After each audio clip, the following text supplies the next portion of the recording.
A bizarre fantasy story written by the man accused of murdering Louise Bell has been released by the Supreme Court. The main characters of Dieter Pfennig's tale are young children, and prosecutors allege it links him to the schoolgirl's disappearance. An elaborate story by a convicted child killer. Faster Than the Speed of Thought was written by Dieter Pfennig and seized from his prison cell during a search in 2012. Do I get all this back or...?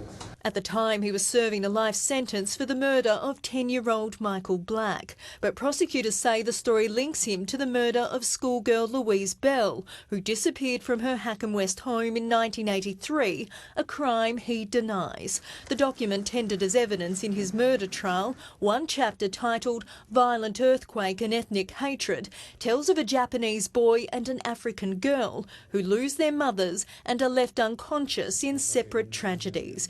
It reads, the girl's story made headline news. The whole world fretted over her survival.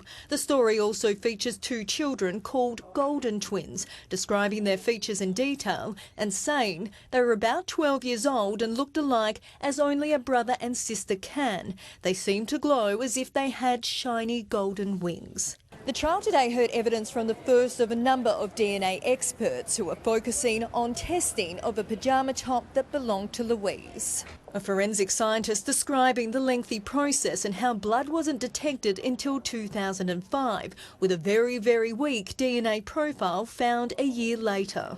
It was eventually compared with Pfennig's DNA and sent overseas for further testing. The trial continues. Elise Baker, 9 News.